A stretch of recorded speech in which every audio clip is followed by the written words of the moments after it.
ஆயுத எழுத்து நிகழ்ச்சிக்கு அன்போடு வரவேற்கின்றோம். ஒரு தேர்தல் திருவிழாவிலிருந்து இன்னொரு தேர்தல் திருவிழா நோக்கி தமிழகம் நகர்ந்து வருகிறது. தமிழக அரசியல் கட்சிகள் அனைத்தும் அடுத்து வரக்கூடிய விரைவில் வரக்கூடிய உள்ளாட்சி தேர்தலுக்கு தயாராகி வருகின்றன.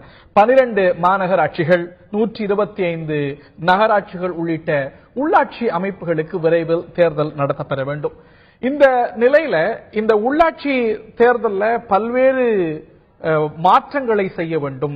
ஒரு சமதளம், ஒரு லெவல் பிளேயிங் ஃபீல்ட் இருக்க வேண்டுமானால் இந்த மாற்றங்களை எல்லாம் செய்தால்தான் அது சரியாக இருக்கும் என்று திராவிட முன்னேற்ற கழகம் சார்பில் உயர்நீதிமன்றத்தில் மனு ஒன்று தாக்கல் செய்யப்பட்டிருக்கிறது. அதுல பல்வேறு கோரிக்கைகள் வலியுறுத்தப்பட்டிருக்கின்றன. அதுல முக்கியமான கோரிக்கைகள் என்று பார்க்கும் பொழுது, உள்ளாட்சி தேர்தலில் மாநிலத்தை சேர்ந்த அதிகாரிகள், ஊழியர்கள் பங்கேற்கிறார்கள். இது மாநில அரசின் கட்டுப்பாட்டில் நடக்கக்கூடிய ஒரு சூழ்நிலை தான் இருக்கிறது. ஆகிய காரணத்தினால வெளி மாநில பார்வையாளர்கள், அதிகாரிகளுடைய பங்கேற்போடு நடக்க வேண்டும் உள்ளாட்சி தேர்தல். இது பிரதானமான கோரிக்கை. இன்னொன்று, எலக்ட்ரானிக் ஓட்டிங் மிஷின் நாடாளுமன்ற சட்டமன்ற தேர்தலில் பயன்படுத்துவது போல எல்லா நிலைகளிலும் இந்த உள்ளாட்சி தேர்தலில் பயன்படுத்தப்பட வேண்டும். இதை தாண்டி 2011 சென்சஸ் வந்துவிட்டது. ஆனா 2001 சென்சஸ் மையப்படுத்தி தான் உள்ளாட்சி தேர்தலானது இம்முறை நடக்க இருக்கிறது. சமீபத்தில் வந்த சென்சஸ் இருக்கும் பொழுது 2001 சென்சஸ் வைத்து நடத்துவதா? ஆகிய காரணத்தினால இதிலெல்லாம் மாற்றம் கொண்டு வந்து தேர்தலை நடத்த வேண்டும் என்று திராவிட முன்னேற்ற கழகம் சார்பில் மனு ஒன்று தாக்கல் செய்யப்பட்டிருக்கிறது. இதுல மாநில தேர்தல் ஆணையத்திடம் நோட்டீஸ் கொடுத்து பதிலளிக்க சொல்லியிருக்கிறது சென்னை உயர்நீதிமன்றம். இந்த கோரிக்கைகள்லாம் நியாயம் இருக்கிறதா? ஏற்கனவே நேர்களுக்கு நன்கு நினைவு இருக்கும்னு நினைக்கிறேன். மாநகராட்சி மேயர்களை தேர்ந்தெடுக்கக்கூடிய முறை மீண்டும் ஒரு முறை மாறி இருக்கிறது. நேரடியாக 2011 தேர்தலில் மக்கள் தேர்ந்தெடுத்தார்கள் மேயர்களை. ஆனால் இம்முறை கவுன்சிலர்கள் மூலமாகத்தான் மேயர்கள் தேர்ந்தெடுக்கப்படுவார்கள். ஒரு மறைமுக இன்டைரக்ட் எலெக்ஷன்ஸ் கொண்டு வரப்பட்டிருக்கிறது. திராவிட முன்னேற்ற கழகம் இந்த மாற்றங்களை எல்லாம் கோருகிறது. இதற்கான அவசியம் இருக்கிறதா? இதுல நியாயம் இருக்கிறதா? பொதுவாகவே உள்ளாட்சி தேர்தல்களை பொறுத்த வரைக்கும் ஒரு அவநம்பிக்கையும் குற்றச்சாட்டுகளும் ஒவ்வொரு முறை, அது ஆளுவது அதிமுகவோ திமுகவோ, ஒவ்வொரு முறையும் ஒரு கோரிக்கைகள், குற்றச்சாட்டுகள் நாடாளுமன்ற சட்டமன்ற தேர்தல்களை காட்டிலும் அதிகம் பார்க்கின்றோம். உள்ளாட்சி தேர்தல் நியாயமாக நடத்துவது எப்படி? விவாதிப்போம். இந்த விவாதத்தில் நம்முடைய அதிமுக செய்தி தொடர்பாளர் செல்வி CR சரஸ்வதி அவர்கள் இணைகிறார். அரசியல் ஆய்வாளர் திரு ரவீந்திரன் துரைசுவாமி அவர்கள் இணைகிறார். மற்றும் திராவிட முன்னேற்ற கழகத்தை சேர்ந்த சட்டத்துறை இணைச் செயலாளர் வழக்கறிஞர் ஜெயராஜ் அவர்கள் இணைகிறார். மற்றும் திரு பழனித்துறை அவர்கள் இணைகிறார். காந்திகிராம் பல்கலைக்கழகத்துடைய அரசியல் அறிவியல் துறை தலைவர் மற்றும் இது ஒரு உள்ளாட்சித்துறை விவகாரத்தில் ஒரு எக்ஸ்பர்ட் என்று அவரை சொல்லலாம். முதல் கேள்வி திரு ஜெயராஜ் அவர்களுக்கு தான். உள்ளாட்சி தேர்தலில் வெளிமாநில பார்வையாளர்கள், பங்கேற்பாளர்கள் வேண்டும் அப்படின்னு கோரிக்கையை தொடர்ந்து வலியுறுத்தி வரீங்க. உங்களுடைய மனுவிலும் அது இடம்பெற்றிருக்கிறது. இதற்கு முன்னுதாரணங்கள் இருக்கிறதா? ஒரு உள்ளாட்சி தேர்தல் அப்படிங்கிறது மாநில அளவில் மாநில தேர்தல் ஆணையம் நடத்தக்கூடியது. அகில இந்திய அளவில் இதுதான் நடைமுறை. வேறு ஏதாவது மாநிலத்தில், இப்படி வேற ஏதாவது மாநிலத்திலிருந்து, அண்டை மாநிலங்கள்லேருந்து, வேறு மாநிலங்கள்லேருந்து அதிகாரிகள், அப்சர்வர்ஸை கூட்டிட்டு வந்து நடந்த முன்னுதாரணங்கள் இருக்கிறதா? அப்படி இல்லைனாலும் கூட திராவிட முன்னேற்ற கழக ஆட்சியில பல உள்ளாட்சி தேர்தல் நடந்திருக்கிறது. அதுல இப்படித்தான் பக்கத்து மாநிலம், அண்டை மாநிலம், வேற மாநிலம், இதுல என்ன அதிகாரிகளை கூட்டு அவங்களுடைய பங்கேற்போடு தான் தேர்தல் நடந்தது. நீங்க பொதுவாகவே ஒரு தேர்தலை சந்திப்பதற்கு தயாராக இருக்கிற ஒரு கட்சி அதற்கான வழிமுறைகளை ஆராய வேண்டிய கட்டாயத்தில் நாங்கள் இருக்கிறோம். உள்ளாட்சி தேர்தலை பொறுத்த வரைக்கும் நாங்கள் ஒன்றும் சட்டத்திற்கு புறம்பாக எந்த கோரிக்கையும் நீதிமன்றத்தில் வைக்கல. நீங்க அதை முதல்ல புரிஞ்சுக்கணும். செக்ஷன் 42D முனிசிபாலிட்டிஸ் ஆக்ட்ல ஏற்கனவே 2006 சொல்லப்பட்ட அந்த விஷயத்தின்படி அமெண்ட்மெண்ட் கொண்டு வந்ததற்கு பிறகு ஏன் நீங்கள் பழைய முறையிலே தேர்தல் நடத்த வேண்டும் நான் கேட்கிறோம். இல்லைன்னா தப்பு இருக்கு. நீதிமன்றம் அதை இன்றைக்கு ஏற்றுக்கொண்டு நோட்டீஸ் கொடுத்திருக்கிறது. நாங்கள் புதிய முறை இவிஎம் வேணும் கேட்கிறோம். இவிஎம் வேணும் என்பது கேட்பது மட்டுமல்ல, எலக்ட்ரானிக் ஓட்டிங் மிஷின்ல சேஃப்டி அண்ட் செக்யூரிட்டி இவிஎம், அதாவது புதிதாக இந்த 2016 நவீனமாக்கப்பட்ட இவிஎம் மிஷினில் நீங்கள் வாக்களிக்க வேண்டும் என்று வாக்குப்பதிவை நடத்த வேண்டும் கேட்கிறோம். இதை நீதிமன்றம் இன்றைக்கு நோட்டீஸ் கொடுத்திருக்கிறது. நீதிமன்றம் நியாயத்திற்கு இல்லாத ஒரு விஷயத்தை நீதிமன்றம் ஏற்றுக்கொள்ளும் என்று நீங்கள் நினைக்கிறீர்களா? நாங்கள் திரும்பவும் கேட்கிறோம், நடந்து முடிந்த சட்டமன்ற தேர்தலில் என்ன மாதிரியான நடவடிக்கை நடந்தது? குறைந்த வாக்கு வித்தியாசத்தில் 4 லட்சம் வாக்கு வித்தியாசத்திலே தான் எங்களுக்கும் அதிமுகவிற்கும் வாங்கிய வாக்கு 4.5 லட்சத்தில் நாங்கள் இன்னைக்கு ஆளுங்கட்சியாக இல்லாம போயிட்டோம். ஆனால் ஜெயலலிதா அம்மையார் 2 மணிக்கே பொக்கே வாங்க ஆரம்பிச்சதுக்கு பிறகு எத்தனை தொகுதியில எங்களுடைய வேட்பாளர்களே தூக்கி வெளியில போட்டாங்க, கண்ணால பார்த்தோமே. அந்த சமயத்தில் இல்ல, நீங்க பலமுறை தந்தி டிவியில விவாதித்திருக்கிறோம். நாங்கள் என்ன சொல்றோம், என்னுடைய கேள்வி ரொம்ப ஸ்பெசிபிக்கானது. பேலட் பேப்பரை எப்படி சார் வந்து பிரிண்டட் பேலட் பேப்பரை இந்த ஆளுங்கட்சியை சேர்ந்த இந்த ஆளுங்கட்சியிடம் சம்பளம் வாங்குகிற ஒரு அதிகாரி பிரிண்டட் பேலட் பேப்பரை செய்யப்படுறாரு? ஆளுங்கட்சியில சம்பளம் வாங்கின இல்லாட்டி அரசு கிட்ட, ஆளுங்கட்சியில யாரும் சம்பளம் வாங்கல, அரசு கிட்ட சம்பளம் வாங்கின நபர்கள் தான் 2006 பேலட் பேப்பர் வச்சு தேர்தல் நடத்தினாங்க. அதெல்லாம் அநியாயமான தேர்தலா? ஒரு நிமிஷம் நீங்க நல்லா புரிஞ்சுக்கணும். நீங்க இப்படி ஒரு அவசர நிலையை போன்ற எமர்ஜென்சி பீரியடை போல் இருக்கிற ஒரு அடக்குமுறை இருக்கிற ஒரு தருணம் எப்பொழுதும் தமிழக அரசியல் வரலாற்றில் நடந்தது கிடையாது. நீங்க அதையே ஏற்றுக்க மாட்டீங்க. எல்லா சமயங்களிலும் இப்படிப்பட்ட கருத்தை நீங்க சொல்வது உண்டு. என்னுடைய கேள்வி, இதற்கான முன்னுதாரணமும் இருக்கிற விஷயத்தை தான் ஜெயலலிதா அம்மையார் செய்தாரா? எங்கள் தளபதி இன்றைக்கு வெற்றி பெற்ற ஒரே காரணத்துக்காக 2வது முறை மேயராக தேர்ந்தெடுக்கப்பட்ட வரலாற்றை எங்கள் தளபதி உருவாக்கினார். உடனடியாக ஒரு சட்டத்தை கொண்டு வந்து அவர் மேயர் பதவி பறித்தார் ஜெயலலிதா அம்மையார். அதற்கு முன்னுதாரணம் இருந்தது. நல்ல முன்னுதாரணமா நீங்க இருந்து வெளிமாநில கண்டிப்பா நாங்க இல்லையே. செய்ய வேண்டிய எந்த தேர்தலில் நீங்கள் 144 போட்டாங்க? எந்த தேர்தலில் போட்டாங்க? தேர்தல் ஆணையத்தோடு கூட்டணி வைத்திருக்கிற அதிமுகவிற்கு ஆதரவான நிலைமை வைத்து ஏற்படுத்தியது. அதனாலதான் இப்படி ஒரு நிலைமை வந்தது. எந்த எதிர்கட்சியாவது 144 போட சொல்லி கேட்டாங்களா? நாங்க பிரதான போன தேர்தலில் 700 புகார் நாங்க கொடுத்தோம் தேர்தல் கமிஷன். அந்த புகாரின் மீது இதுவரைக்கும் எந்த நடவடிக்கை எடுத்ததாக 144 போட்டாங்க இல்லையா? 2014 தேர்தல் அப்போ வெளிமாநிலத்திலிருந்து பார்வையாளர்கள் இருந்தாங்க. அதுல உங்களுக்கு கம்ப்ளைண்ட்ஸ் இல்லாம போச்சு. அது ஏதோ ஒரு சர்வரோக நிவாரணி போல சொல்ல முடியுமா சார்? நீங்க 144 போட்டு அன்னைக்கு நைட் எல்லாரும் பணம் கொடுத்தாங்க சார். அந்த தேர்தல்ல நீங்க இந்த தேர்தல்ல கோரியது போல அதை நடத்தியது வந்து மத்திய தேர்தல் கமிஷன், இதை நடத்த பொறுத்து மாநில தேர்தல் கமிஷன். மத்திய தேர்தல் கமிஷன் தேர்தல் நடத்திய 144 தடை உத்தரவு போட்டாங்கன்னு சொன்னீங்களே, அந்த தேர்தல்ல இன்று கோருவது போல வெளிமாநில பார்வையாளர்கள் இருந்தாங்க. அது என்ன தீர்வு என்பது கட்டுப்படுத்த முடியும். நடக்கிற உள்ளாட்சி நடக்கிற நீங்க பூத் கேப்சரிங்ல இருந்து நீங்க வந்து போக்கஸ் ஓட்டு போடுறதுல இருந்து அதிகாரிகளை கைக்குள்ள கொண்டு வந்ததுல இருந்து ஒரே ஒரு உதாரணம் சொல்லிட்டா, ஆர்கே நகர்ல இடைத்தேர்தல் நடந்துச்சு. வெளி தொகுதியை சேர்ந்த ஒரு அதிமுக கவுன்சிலர் வாக்களித்துட்டு ரெட்டையில வெளியே காமிச்சிட்டு பூத்ல இருந்து வெளியே வந்தாங்க. இப்படி சார் ஒரு பூத்ல 300 வாக்களிக்க வேண்டிய பூத்ல 356 இருந்துச்சு. எப்படி போலிங்க? நம்ம பார்த்தோம்.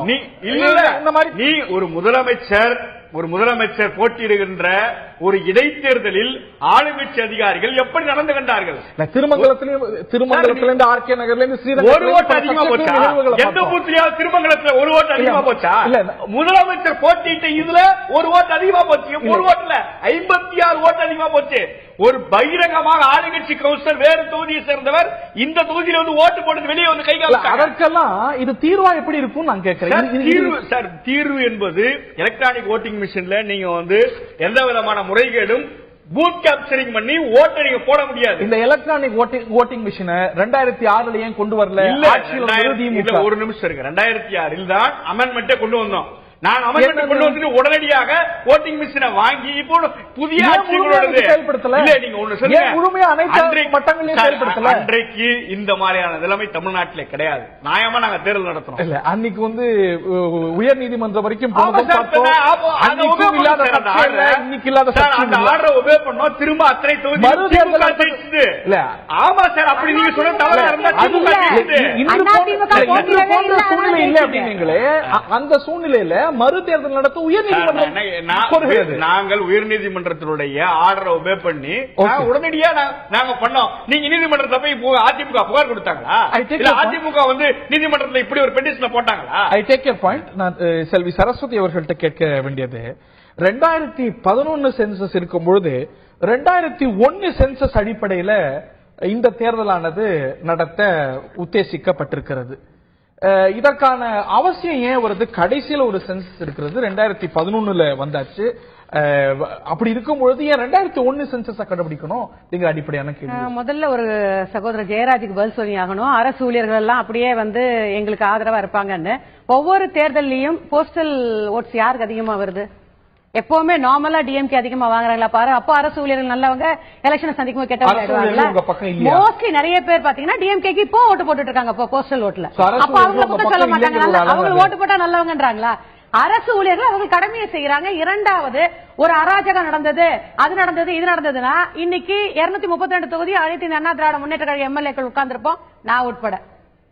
ஒரு 98 பேர் அவங்க உட்கார்ந்திருக்க, 93 பேர் 98 பேர் அவங்க உட்கார்ந்திருக்க வாய்ப்பே இருந்திருக்காது. அப்படி அராஜகமா தேர்தல் நடத்தி அப்படி முறைகேடா தேர்தல் நடத்தினா எல்லா தொகுதியும் அனைத்து அண்ணா திராவிட முன்னேற்ற 2006 மாநகராட்சி தேர்தலில் இவர்கள் நடத்திய முறைகேடு கோர்ட் வரைக்கும் போச்சு.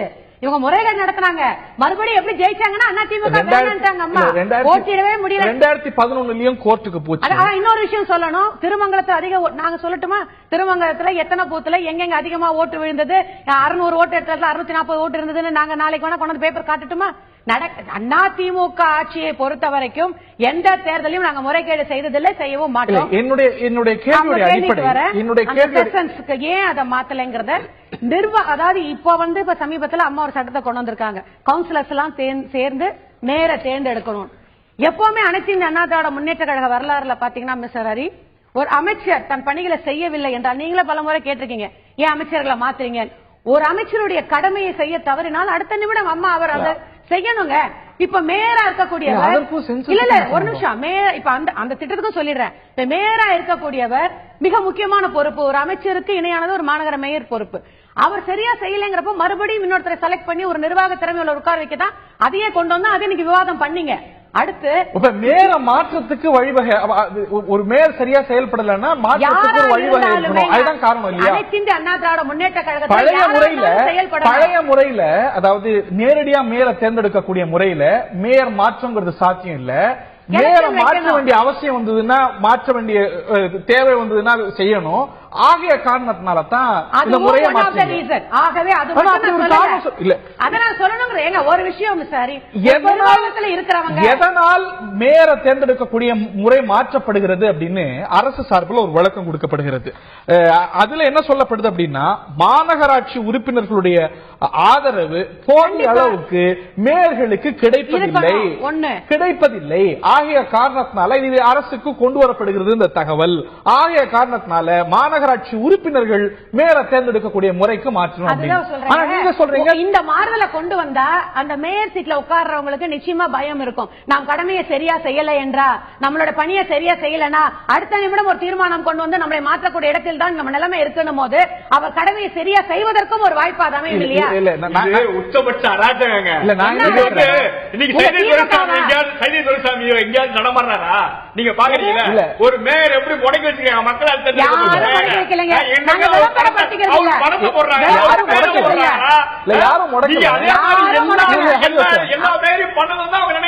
நீங்க உங்க தலைவர் என்ன பண்ணாரு, தளபதி ஸ்டாலினை கொண்டு வந்து உட்கார வச்சு அவர் சௌரியத்துக்காக மேயர் திட்டங்களே மாத்திக்கிட்டீங்க.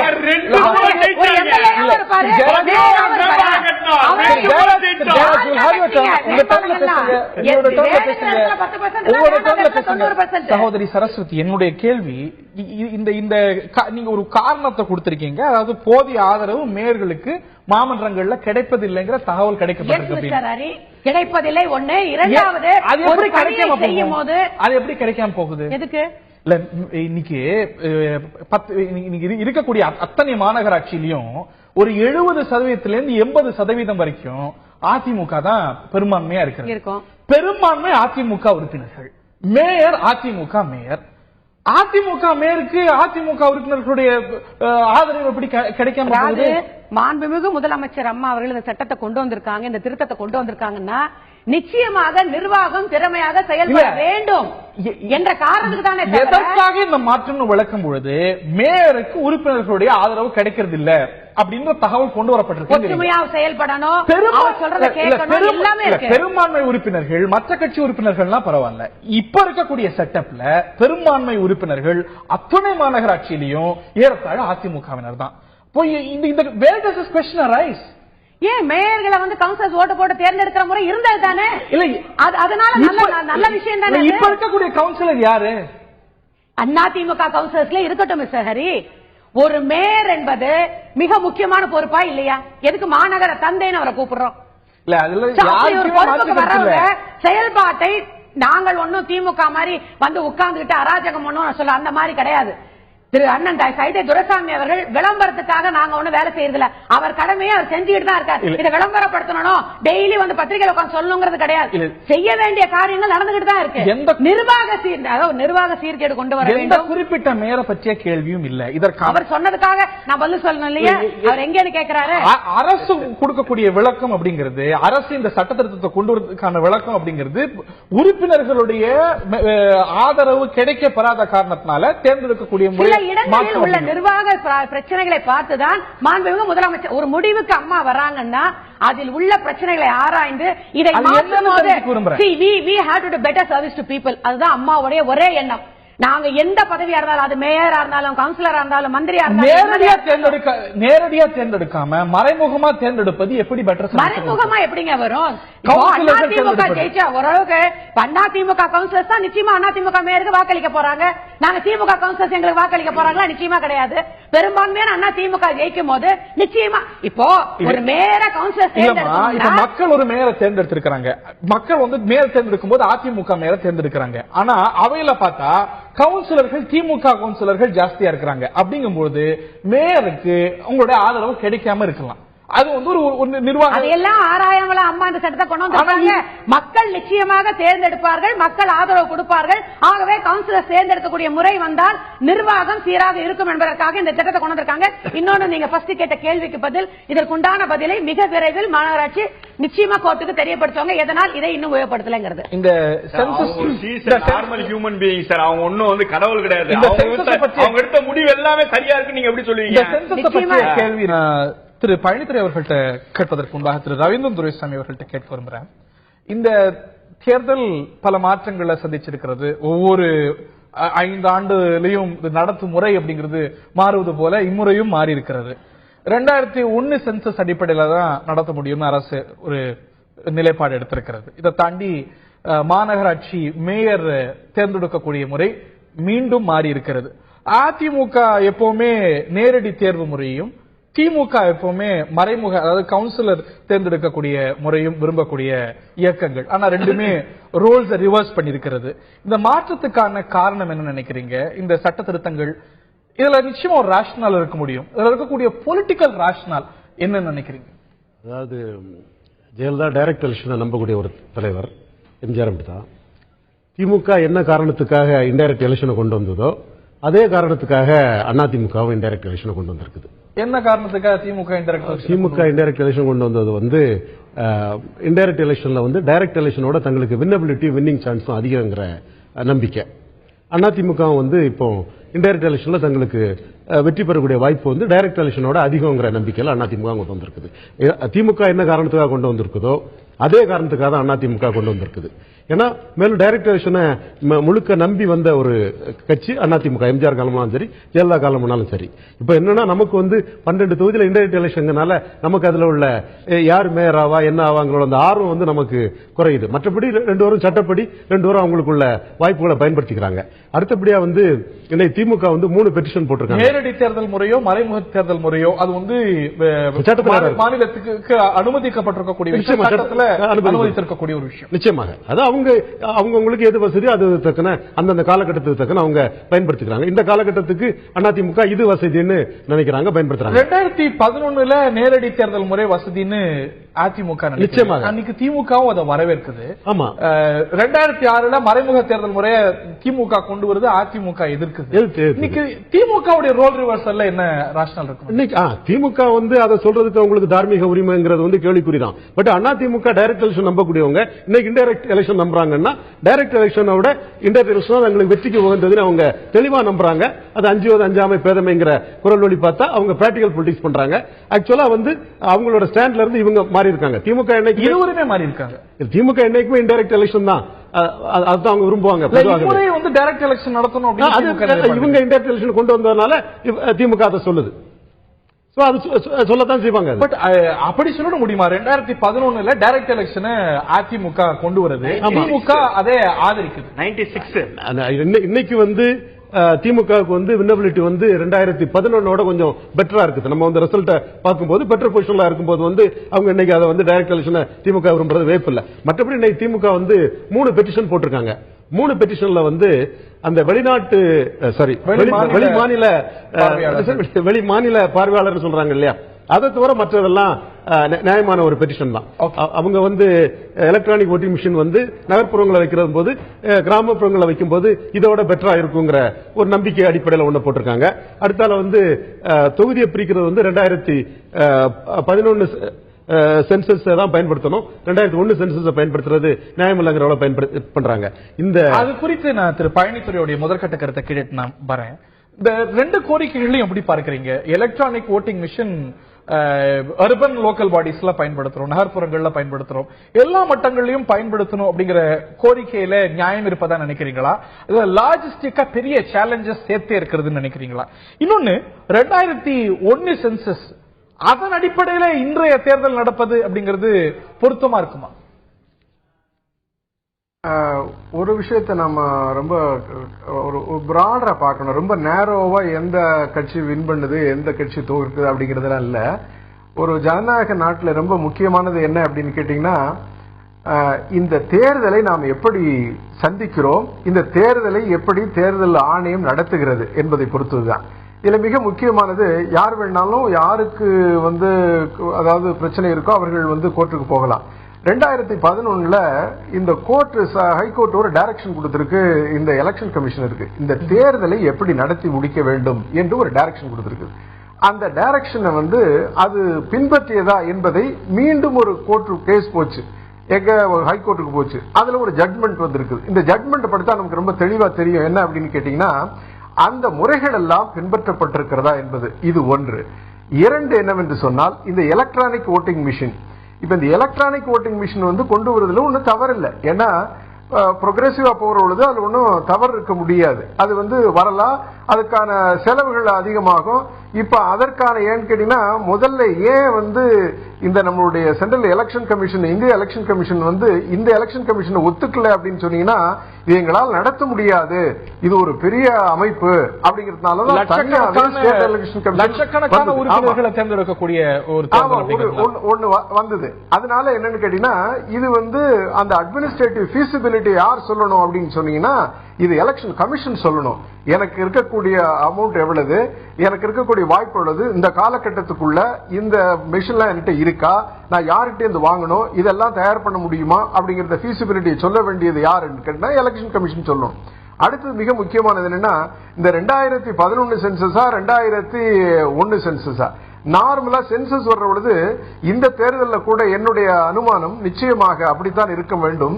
2011 சென்சஸ் பயன்படுத்தப்படும் எல்லா நிலைகளுக்கும். ஆனா ஒரே ஒரு நிலையில 2011 சென்சஸை பயன்படுத்த முடியாது. ஏன்னா 2011 சென்சஸ்ல இன்னும் நமக்கு கிராமத்தில் இருக்கக்கூடிய வார்டுக்கு கன்ஃபர்ம்டு சென்சஸ் டேட்டா அல்ல. இது அட்மினிஸ்ட்ரேட்டிவ் ப்ராப்ளம். இது ஆகையினாலதான் 2011 சிலவற்றுக்கு பின்பற்றுவாங்க, எவற்றுக்கெல்லாம் கன்ஃபர்ம்டு டேட்டா கிடையாதோ நம்மகிட்ட, அப்ப வேற வழியே கிடையாது. இந்த எலெக்ஷன் கமிஷன் என்ன ஃபாலோ பண்ணணும் அப்படின்னு சொன்னா, இது 2001 தான் ஃபாலோ பண்ணணும். இது அட்மினிஸ்ட்ரேட்டிவ் ப்ராப்ளம். ஏன்னா இது என்ன சொல்ல போனா, தமிழ்நாடு கவர்மெண்ட் ஒண்ணுமே செய்ய முடியாது. இந்த 2013 கிடைக்க பெற்றிருக்கிறது அப்படிங்கறதானே தகவல். இன்னும் முழுமையா இல்ல எது கிடைக்குன்னா, நீங்க 2வது சென்சஸ் ஃபங்க்ஷனிங், சென்சஸ் டேட்டா எப்ப கன்ஃபார்ம் ஆகுதுன்னு சொல்லணும். சென்சஸ் டேட்டா வந்து ப்ரொவிஷனல் டேட்டா போடுவாங்க, கன்ஃபர்ம்டு டேட்டா வரும். அதுல வார்டுக்கு இன்னும் கன்ஃபர்ம்டு டேட்டா வந்ததாக எனக்கு தெரியவில்லை. இதுவரைக்கும் மற்றதெல்லாம் வந்திருக்கு. ஆகையினால இந்த தேர்தல் வந்து நிச்சயமாக 2011 சென்சஸ் அரசுடைய கெசட்லயே இது 2013 கிடைக்க பெற்றிருக்கிறது. இந்த தகவல்கள் இப்ப வந்து ஒரு குறுகிய காலமாக இருக்கிறது, இது முழுமைப்படுத்துறதுக்கு அப்படின்னு சொல்லுது. இன்னும் முழுமையா கிடைக்க பெறல அப்படிங்கிற தகவல் அரசு தரப்புல பதியப்பட்டதா எனக்கு நினைவில்லை. அப்படின்னு கேட்டீங்கன்னா கிடைக்கும். அதான் இது வந்து என்னன்னு கேட்டீங்கன்னா இது கிட்டத்தட்ட 6-7 வருஷம் ஆகும் டேட்டா கன்ஃபார்ம் ஆகிறதுக்கு. டேட்டா ப்ரொவிஷனல் டேட்டாவை போட்டுக்கிட்டு இருப்பாங்க கன்ஃபார்ம் ஆன டேட்டா வர்றதுக்கு. இப்போ இந்த தேர்தல் என்னுடைய அனுமானத்தில் என்னன்னா 2011 வச்சுதான் நடக்கும். ஆனா இந்த கிராமத்தில் இருக்கக்கூடிய வார்டுங்கிறத வந்து இதுல வந்து வர்றதுக்கு இதே கிடையாது, கன்ஃபார்ம் டேட்டா வந்திருக்காது. ஆகையினால அவங்க என்ன பண்றாங்கன்னு சொன்னா 2001 வச்சுக்கிறாங்கன்னு சொல்றது. இது இரண்டுக்கு இன்னொரு பிரச்சனை என்ன அப்படின்னு கேட்டீங்கன்னா, நம்ம எலெக்ஷன் கமிஷனுக்கு வந்து என்ன ஜூரிஸ்டிக்ஷனா எலெக்ஷன் கண்டக்ட் பண்றது மட்டும்தான். மற்ற ஜூரிஸ்டிக்ஷன் முழுக்க அரசாங்கம் இதெல்லாம் கிளியர் பண்ணி இதெல்லாம் ஆபரேட் பண்ணி இது கொடுத்துருச்சுன்னு சொன்னா தேர்தல் ஆணையம் தேர்தல் நடத்தும். இதுதான் மிக முக்கியமானது. அப்ப இந்த தேர்தலை நாம வந்து இன்னொன்னு, ஒரு தேர்தல் எந்த பொலிட்டிக்கல் அரசியல் கலாச்சாரத்தில் நடக்கிறது என்பது மிக முக்கியமானது. அதுல எல்லாருக்கும் பங்கு உண்டு. அதாவது ஆளுங்கட்சிக்கு, எதிர்கட்சிக்கு, பொதுமக்களுக்கு, சிவில் சொசைட்டிக்கு, மீடியாவுக்கு எல்லாருக்கும் பங்கு இருக்கு. இது ஒரு எலெக்ஷன் கமிஷன் மட்டுமே இல்ல, எந்த சூழ்நிலையில் நடக்கிறது, எப்படி நாம் அந்த அமைப்பை உருவாக்கி இருக்கிறோம். ரெண்டாவது, இந்த வெளிமாநிலத்திலிருந்து பார்வையாளர்கள் வரலாம்னா வரலாம், அது ஒன்றும் தவறு கிடையாது. இதை பற்றி தொடர்ந்து இந்த எலெக்ஷன் கமிஷனுடைய கமிஷனர்ஸ் எல்லாம் பேசிக்கிட்டே இருக்கிறாங்க. ஒரு மாநிலத்திலிருந்து இன்னொரு மாநிலத்துக்கு போறது போய்கிட்டு இருக்கிறாங்க. இதெல்லாம் நடைபெற்றுக் கொண்டிருக்கிறது, நடைபெறாத சூழலே கிடையாது. ஆனால் தேர்தல் ஆணையம் என்பது அதற்கு தயாராக இருக்கிறதா? ஆனா போன 2011 தேர்தல் பொழுது எனக்கு மிக தெளிவாக தெரியும், ஒரு ஹைகோர்ட் வந்து டைரக்ஷன் கொடுத்தது இந்த எலெக்ஷன் கமிஷனுக்கு, இப்படித்தான் கண்டக்ட் பண்ண வேண்டும் என்று சொல்லி.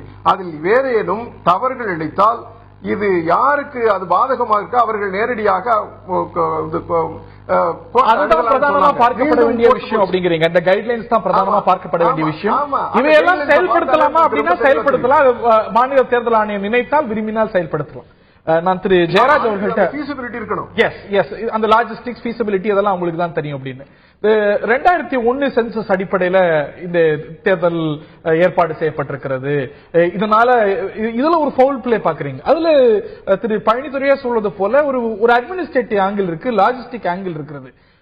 இதுல என்ன தவறு இருக்க முடியும்? இதுல கூட ஒரு உள்நோக்கம் பார்த்தா how does it matter? 2001 2011 எந்த சென்சஸ்ல நடத்தினா 12618 வில்லேஜ் பஞ்சாயத்துக்கு நம்ம வந்து இந்த முறை தேர்தல் நடக்குது. 2001 சென்சஸ்ல இருந்ததுபடி நீங்க இப்ப நடத்துனீங்கன்னா, நீங்க வந்து 2011 சென்சஸ்க்கு பண்ணீங்கன்னா குறைந்தபட்சம் 15,000 to 20,000 பதவிகள் உருவாக்கப்படும் புதிதாக. நீங்க அதை கவனிக்கணும், கருத்தில் கொள்ளணும். ஏன் ஒரு மாநில அரசாங்கத்தால் 13க்கு பிறகு 11 எடுக்கப்பட்டதை 13 எங்களுக்கு வரப்பட்டதுன்னு சொல்றாங்கல்ல, ஏன் முழுமையாக இவர்கள் தனியாக ஒரு அதற்கென குழு அமைத்து ஏன் வாங்கியிருக்க முடியாது? 2006 உள்ளாட்சி தேர்தல் நடந்தது. அதற்கு முன்பு 2001 சென்சஸ் வந்துருச்சு. ஏன் 2001 சென்சஸ் அடிப்படையில் 2006 உள்ளாட்சி தேர்தல் நடைபெற? ஒரு நிமிஷம், அதுதான் இப்போ நீங்கள் வந்து 2006 நடக்கின்ற பொழுது ஏன் 2011 நாங்க அப்பொழுதுதான் ஆட்சிக்கு வருகிறோம். அதற்கு முன்னாடி கடந்த ஆட்சியோட நீட்சி சார் இது. சார் நீங்க ஒரு நிமிஷம் மத்திய அளவுல இருந்து வர வேண்டிய ஒரு நிமிஷம் நீங்க 2011 இருந்து இங்க இப்போ இருக்கிற இந்த ஆட்சி எத்தனை ஆண்டு காலமா இருக்கு? 6 வருஷமா இருக்கு. நீங்க 6 வருஷமா நீங்க ஏன் செய்யலன்னு கேட்டா 2006 நீங்க ஏன் செய்யலன்னு கேக்குறீங்க. என்ன மிஸ்டர் இது? திரு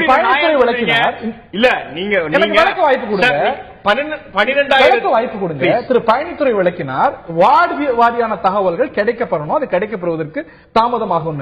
அந்த விளக்கத்தை தான் அரசு தொடர்ந்து சொல்லி வருது. சென்சஸ் அப்படிங்கிறது ஜெயலலிதா அரசு கட்டுப்பாட்டுல தேசிய அளவுல கிடைக்கப்பெற வேண்டிய தகவல்கள் எங்களுக்கு இன்னும் முழுமையா கிடைக்கப்பெறல, அதுக்காக தாமதமாக அப்படிங்கிறது அரசுடைய நிலைப்பாடு. இதே காரணத்தை தான் 2006ல திராவிட முன்னேற்ற கழகம் 2001 சென்சஸ் பயன்படுத்த முடியாததுக்கு வழக்கம் கொடுக்குது. இதே காரணம். 2006ஆம் ஆண்டு உள்ளாட்சி அமைப்புகளுக்கான தேர்தலை பொறுத்த வரைக்கும் 2001ஆம் ஆண்டு மக்கள் தொகையை கணக்கெடுப்பின் அடிப்படையில் வார்டு வாரியான கணக்கெடுப்பு விவரங்கள் சமீபத்தில் தான் கிடைக்க பெற்ற நிலையில் புதிதாக வார்டுகளை பிரிக்கக்கூடிய நடைமுறையை முந்தைய மும்முறையிலே செய்யறோம் அப்படின்னு இன்றைய அரசு என்ன நிலைப்பாடு எடுக்குதோ அதே நிலைப்பாட்டை திமுக அரசு எடுக்குது. மத்தவங்களுக்கு ஆட்சிக்கு வந்த உடனே என்னோட டைலாக் நீங்க சொல்லக்கூடாது. ஒரு ஆட்சிக்கு நான் வந்த உடனே ஒரு தேர்தல் நடத்துறோம். தேர்தல் நடத்துறப்ப நீங்க எப்படி சார் உடனே இது பண்ண முடியும்? இல்ல சார், இது நீங்க இந்த 5 வருஷம் இவங்க என்ன பண்ணாங்கன்னு கேட்டா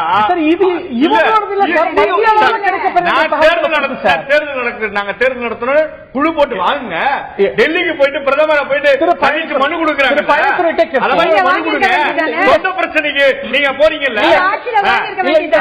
விவரங்களை பெறுவது அப்படிங்கிறது முழுவதும் மாநில அரசாங்கத்துடைய அக்கௌண்டபிலிட்டி சார்ந்த விஷயம் தானா இல்ல மத்திய அமைப்புகளும் சம்பந்தப்பட்டதா? திரு பழனித்துறை விளக்குவார். இது இந்த சென்சஸ் விவரங்கள் வரலன்னா இந்த அரசுடைய தோல்வின்னு பார்க்க முடியுமா? இல்ல இது இந்த சென்சஸ் ப்ரொசீஜர், சென்சஸ் மெத்தடாலஜி நம்ம புரிஞ்சுக்கணும். இல்லைன்னு சொன்னா நாம ஒருத்தர் வாதம் செய்து கொண்டிருக்கலாம். சென்சஸ்ல முதல்ல ப்ரொவிஷனல் டேட்டா தான் வரும், அதற்கு பிறகுதான் கன்ஃபர்ம்டு டேட்டா வரும். இன்னும் அந்த கன்ஃபர்ம்டு டேட்டாவே நிறைய கோர்ட்ல சேலஞ்ச் ஆகுது. ஆக இதுல இத போய் சென்சஸ் டேட்டா நீங்க கேட்கிற நேரத்துல சென்சஸ்ல இருந்து சென்ட்ரல் கவர்மெண்ட்ல சென்சஸ் டைரக்டர்ல இருந்து உடனே கொடுக்க சொல்ல மாட்டாங்க. நம்ம கிட்ட எல்லாம் கன்ஃபர்ம்டு டேட்டா போட்டுக்கிட்டே இருப்பாங்க. அது பப்ளிக் யாருக்கு வேணாலும் எடுத்துக்கலாம். இந்த பிரச்சனை இப்போ உள்ளதுல இது தொடர்ந்து கொண்டிருக்கக்கூடியது. இதே பிரச்சனையை தான் முன்னாடி சந்திச்சாங்க. இதுல நாம என்ன பார்க்கணும்னு சொன்னா அந்த டைரக்ஷன் என்ன ரொம்ப தெளிவா கோர்ட் கொடுத்திருக்கு. எப்படி இந்த தேர்தலை நடத்த வேண்டும், இப்படி முறைப்படி நடத்துகிறதா தேர்தல் ஆணையம். இதை நாம கவனிச்சோம்னாலே நிச்சயமா சொல்றேன், தவறுகள் நடக்காம நாம பார்க்க முடியும். அதைத்தான் நம்ம செய்யணும். இப்ப இந்த டேட்டா இவங்க மாத்துறதுக்கோ இவங்க கேட்கறதுனால உடனே அவங்க கொடுக்க முடியாது. ஏன்னா அதுக்கு ஒரு ப்ரொசீஜர் இருக்கு. அந்த ப்ராசஸ்ல கன்ஃபார்ம் பண்ணணும். டேட்டா கன்ஃபர்மேஷன் வாய்ப்பு ஏற்படுது. கர்நாடகாவில் செய்யப்படுறதுக்கான வாய்ப்பு இருக்கு. இல்ல இது தேர்தல் நடக்கக்கூடிய நேரத்தை நீங்க பார்க்கணும். கர்நாடகாவில் எப்ப நடக்கிறது? சப்போஸ் இது அந்த தேர்தல் நடக்கின்ற பொழுது அவர்கள் எப்படி அதை இது பண்ணிருக்கிறாங்க. ஒண்ணு. ரெண்டாவது, இந்த முதல்ல நாம சுருக்கி பார்க்க கூடாதுன்னு சொன்ன விசாரித்து பார்க்கணும். ஒரு உள்ளாட்சி அரசாங்கத்தை உருவாக்கக்கூடிய ஒரு சட்டம் வருகின்ற பொழுது தமிழகத்தில் விவாதமே இல்லாமல் ஒரு சட்டம் உருவானது. இன்னைக்கு நமக்கு பல பிரச்சனைகள் இருக்கு. இதற்கு தீர்வு காணுவதற்கு மிகப்பெரிய விவாதம் தேவை. நாம இன்னைக்கு எதுல வச்சுட்டு பார்த்துட்டு இருக்கோம்னா இந்த டேட்டா இவர்கள் தவறு செய்து இந்த கருத்துக்கு at the moment I want to stay on the census issue. இப்போ இன்னைக்கு இதுக்கு ஒரு நல்ல விளைவு நிச்சயமா இருக்கு. 2011 சென்சஸ் படி வருமானா 2001 சென்சஸ் படி கிராம மக்கள் தொகை அப்படிங்கிறது 3.62 கோடி, 2011ல 3.71 கோடி. ஆக கூடுதலான வார்டு உறுப்பினர்கள், கூடுதலான உள்ளாட்சி பிரதிநிதிகளை 11 சென்சஸ் நம்ம எடுக்கும் போது வாய்ப்பு வரும். 2013 கொள்கை விளக்க குறிப்பில் வார்டு, கிராம பஞ்சாயத்து உள்ளிட்ட உள்ளாட்சி அமைப்புகளுக்கு 2011 சென்சஸ் அடிப்படையில் மாற்றி அமைப்போம் அப்படின்னு கொள்கை விளக்க குறிப்புல சொல்றீங்க. இது எப்போ? 2013ல. அது இன்னி வரைக்கும் அமலாகல அப்படின்னா நிச்சயமா திரு ஜெயராஜ் சொல்லக்கூடிய விமர்சனம் கேள்வியா வருமா இல்லையா? இது அரசு மட்டுமே பண்ணக்கூடிய காரியமா? இப்ப ஐயாவும் சொன்னாங்க, இப்ப நீங்களும் கேட்டீங்க. It has to come from தேர்தல் ஆணையம், it has to come from central government. எல்லாரும் கர்நாடகாவில் நடக்குது. அதுதான் மிஸ்டர் ஹரி இப்ப தெளிவா என்ன சொன்னோம். கர்நாடகால நடக்குதுன்னா கர்நாடகால இன்னும் தேர்தலுக்கு டைம் இருக்கு. இல்ல, உள்ளாட்சி தேர்தலை பொறுத்த வரைக்கும் உள்ளாட்சி தேர்தலுக்கு இன்னும் டைம் இருக்கு. அவங்க குறிப்பிட்ட தேதியை தாண்டி இன்னொரு தேதியில எக்ஸ்டெண்ட் பண்ணுவாங்க. அதுக்கான அவங்க முன்வைக்கக்கூடிய காரணமே இந்த சென்சஸ் சார்ந்த ஒரு விஷயம் தான். ஒரு புதுப்பித்த சென்சஸ்ல நாங்க அதன் அடிப்படையில நடத்த வழிகிறோம் அப்படின்னு. நம்ம அக்டோபர் நம்ம நடத்தி ஆகணும். உள்ளாட்சி தேர்தல் அக்டோபர் நடத்தி ஆகணும். எக்ஸ்டெண்ட் பண்ணலாம்ங்கறீங்க. நம்ம இப்ப பேசின வழக்குல எக்ஸ்டெண்ட் பண்ணணும் அப்படின்னு கர்நாடக அரசு முடிவு எடுத்த போது ஒண்ணும் வேண்டாம், நீங்க 2001 சென்சஸ் அடிப்படையிலே நடத்துங்க, நேரத்துக்கு நடத்துங்கன்னு கோர்ட்டே சொல்லிடுச்சு. சார் ஒரு நிமிஷம், நீங்க எல்லா அப்சர்வேஷனையுமே கோர்ட் ஒரே மாதிரி டிஸ்கஸ் பண்ண நீங்க சொல்ல முடியாது. ஒரே இஷ்யூ சார், ஒரே இஷ்யூ. ஏன் இந்த சென்னை உயர்நீதிமன்றம் இதை அட்மிட் பண்ணி நோட்டீஸ் கொடுத்திருக்கு, நாளைக்கு வரைக்கும் போகுது. நீதிமன்றம் எடுத்து நீங்க வந்து நீங்கள் கேட்பதை போலதான் நீதிமன்றம் இயங்காது. நான் கேட்பதை போலதான் சரியான விஷயங்களை ஏற்றுக்கொண்டு நாங்கள் வைக்கிற வாதத்தின் அடிப்படையில் எங்கள் வாதம் சரியாக இருக்குமானால் அதை ஏற்றுக்கொண்டு 2011 செக்ஷன் நீங்க நடத்துறோம். கர்நாடகா இதே நாங்க நடத்துறோம், கொஞ்சம் தாமதமா நடத்துறோம். காரணம் என்னன்னா 2011 சென்சஸ் அடிப்படை டீலிமிட்டேஷன் மாற்றம் அதெல்லாம் செஞ்சு நடத்துறோங்க. அதெல்லாம் வேண்டாம், நேரத்துக்கு 2001 சென்சஸ் அடிப்படையில் நடத்தினா போதும். இல்ல, நாங்க எங்களுடைய ஒரே ஒரு வேண்டுகோள் அதுதான் சார். 12618 இருக்கிறது, மாற வேண்டும். அதுதான் அந்த வில்லேஜ் பஞ்சாயத்துக்கு இன்னும் அதிகமான மக்கள் தொகை இருக்கின்ற பொழுது அதிகமான வார்டுகளும் அதிகமான கார்பரேஷன்களும் அதிகமாக உள்ளாட்சி பிரதிநிதிகளும் என்ன தவறு? சகோதரர் ஜெயராஜ் கேட்கிறாரு, மாண்புமிகு பிரதமர் முதலமைச்சர் பார்த்தாங்களே, ஆட்சியில பங்கு கொண்டவங்களே 2006 தேர்தல் நடத்தும் போது இதுதான் பண்ண முடியும், அவங்களே பண்ணிருக்கலாம். ஆட்சியில பங்கு கொண்டவங்க 2013 வந்திருக்கு, இன்னும் முழுமையா வரல. நீங்க வந்து 20 வருஷத்தோட ஆட்சி இது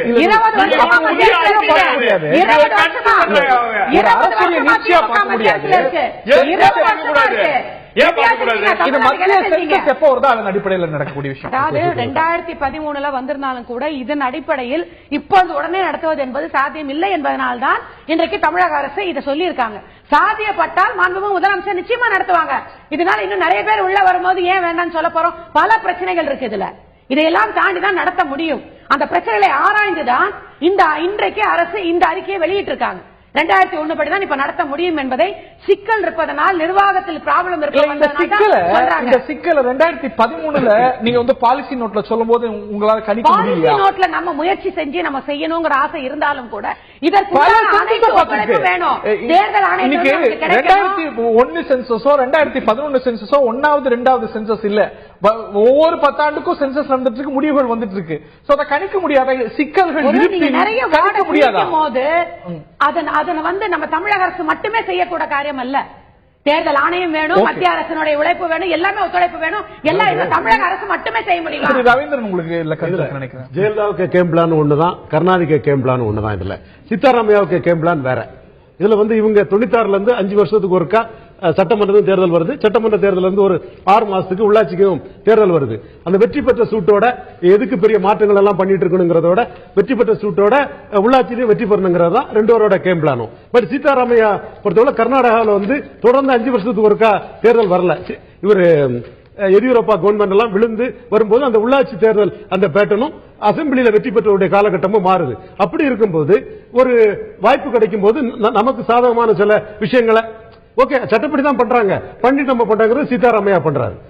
இங்க தமிழ்நாட்டில் இப்ப எல்லா இடங்களிலும் இதற்கான வரையறைகள் விளையாட்டு கோடுங்கிறது தங்களுக்கு நிச்சயமாக வெற்றி பெற்ற சூட்டோட வெற்றி பெற்ற சூட்டோட வெற்றி பெறும். அதுக்காக வந்து டைம் பர்ச்சேஸ் பண்ணி போனா அந்த வெற்றி சூடு குறையும். அது என்னத்துக்குங்கிறதா 2 எண்ணம். நான் மீண்டும் உங்கள்கிட்ட வரேன். திரு பழனித்துறை அவர்கள்ட்ட கேட்க வரும்போது சட்ட ரீதியான ஒரு கேள்வி. இன்னைக்கு வந்து ஆர்டிகல் 243 PG கான்ஸ்டிடியூஷன்ல சொல்லக்கூடிய விஷயம், பாப்புலேஷன் என்றால் கடைசியா எடுத்த சென்சஸ் எது சொல்கிறதோ அதுதான் பாப்புலேஷன் அப்படின்னு அரசியலமைப்பு சட்டம் சொல்கிறது. ஆனா வந்து உள்ளாட்சி தேர்தலை கவர்ன் பண்ணக்கூடிய சட்டம் அப்படிங்கிறது முந்தைய பாப்புலேஷனை அணுகுமானா, அதை எடுத்துக்குமானா? இது இந்த ஒரு அரசியலமைப்பு சட்டம் சொல்லக்கூடிய விஷயத்துக்கு முரணா இல்லையா?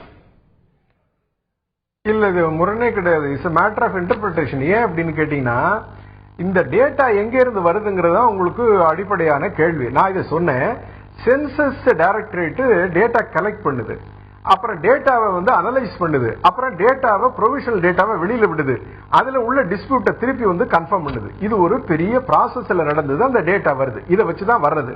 ஆனா அந்த அரசாங்க சட்டம் என்ன சொல்லுதோ, அரசியல் சாசன சட்டம் சொல்லக்கூடிய கூற்று என்னவென்று சொன்னால், இதை வந்து இந்த முதல்ல எடுத்த ஜனத்தொகை இப்பவும் கூட மாநில அரசு என்ன செய்யும் என்று சொன்னால், கிட்டத்தட்ட எதற்கெல்லாம் ரொம்ப டீலிமிட்டேஷன் ரொம்ப கிளியரா செய்ய முடியுமோ அதுக்கு 2011 செய்ய முடியும். என்னுடைய அனுமானத்தில், என்னுடைய 20 ஆண்டு கால அனுபவத்தில், இந்த உள்ளாட்சியை பற்றி ஆராய்ச்சி செய்தவருடைய அனுபவத்தில் இந்த வார்டு மட்டும் அதை டீலிமிட் பண்றது ரொம்ப சிரமம். இதுல ரொம்ப மிக முக்கியமான பிரச்சனையை நீங்க கவனிக்கணும். இந்த உள்ளாட்சியில வார்டு டீலிமிட்டேஷனை ரொம்ப கேர்ஃபுல்லா நீங்க செய்யணும். அந்த வில்லேஜ் பஞ்சாயத்தையும் கேர்ஃபுல்லா செய்யணும். இது பல கமிட்டி போட்டிருக்கிறாங்க அதுல பல மாநிலங்கள்ல. அதுல என்ன பிரச்சனைனா, நீங்க எம்எல்ஏக்கு வார்டு டீலிமிட் பண்ற பொழுதே பெரிய சர்ச்சைகள் வர உண்டு. ஆனா நம்ம கிராமத்துல போய் நான் இந்த கிராமத்தை இதோட வரையறை செய்யறேன்னா மிகப்பெரிய பிரச்சனை நீங்களே உருவாக்கி விடுறீங்க. ஆகையினாலேதான் இது ரொம்ப கிளாரிட்டியோட இத டீலிமிட் பண்ணணுங்கிறதுனாலதான் இதுக்கு டைம் எடுக்கும். இதுக்கு டைம் எடுக்கிறத விட டேட்டா தேவை. அவங்க சொல்ற ஆர்குமெண்ட் என்னன்னா, அதிக மக்கள் தொகை வருகின்ற பொழுது நமக்கு அதிகமாகணும். ஆனா இது பஞ்சாயத்துகள் உருவாக்கப்படணும். அப்ப பஞ்சாயத்து உருவாக்கப்படணும், டீலிமிட் பண்ண உங்களுக்கு மருந்து இருப்போம்.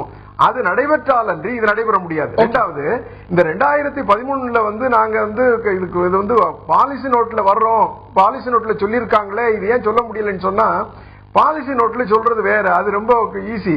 ஆனா பாலிசி நோட்டை கொண்டு நடைமுறைப்படுத்துவதற்கு வருகின்ற பொழுது தேவையான இந்த டேட்டா எங்க இருக்கு? இந்த டேட்டா நமக்கு கன்ஃபர்ம்டு டேட்டா வந்துதா?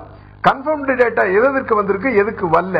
இப்ப என்னுடைய கூற்று என்னவென்று சொன்னால், இந்த டேட்டா 2013 வந்த டேட்டாவிலேயே பலது கன்ஃபர்ம்டு ஆனது, சிலது கன்ஃபார்ம் ஆகல.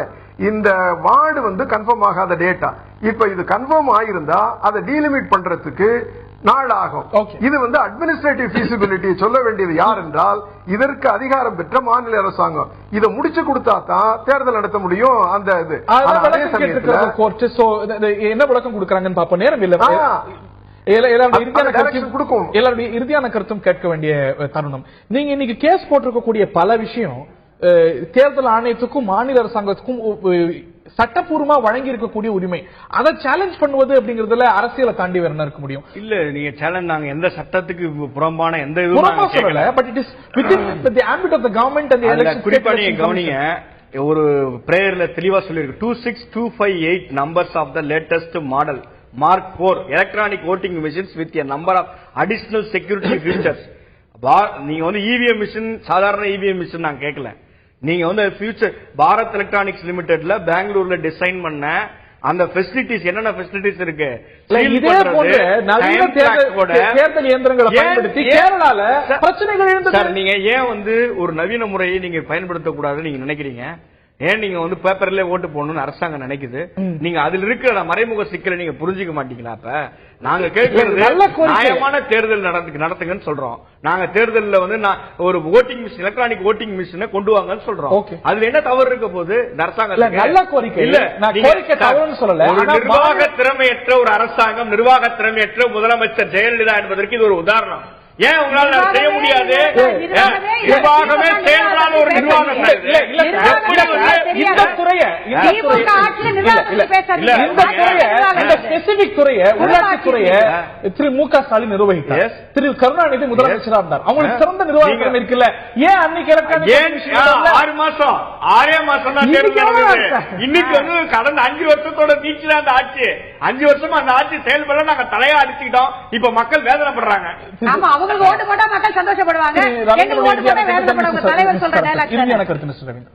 சுதந்திரமான நியாயமான தேர்தல் maximum free and fair election நடக்கிறதுக்கு நீதித்துறையின் தலையீடு நிச்சயமா உதவுன்னு உறுதியா நம்புறோம். அதை நோக்கி தான் போயிட்டு இருக்குது. இன்னொரு விஷயம் என்னன்னா, தனித்தொகுதி பாராளுமன்றம்னாலும் சரி, சட்டம்னாலும் சரி, தனித்தொகுதி எவ்வளவு வருஷத்துக்கு ஒருக்கா மாத்தணும்னு நிச்சயமா சட்டத்தில் வரையறை இருக்கு.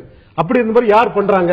யாருமே அதை பண்ணல. காலங்காலமா தென்காசி தனித்தொகுதினா தென்காசி தனித்தொகுதி தான், சட்டமன்றம் பரமக்குடி தனித்தொகுதினா பரமக்குடி தனித்தொகுதி தான். இன்னும் 20 வருஷம் ஆனாலும் அது மாற போறதில்ல. அந்த தொகுதியோட மக்கள் தான் வேதனைப்பட்டு இருக்காங்க.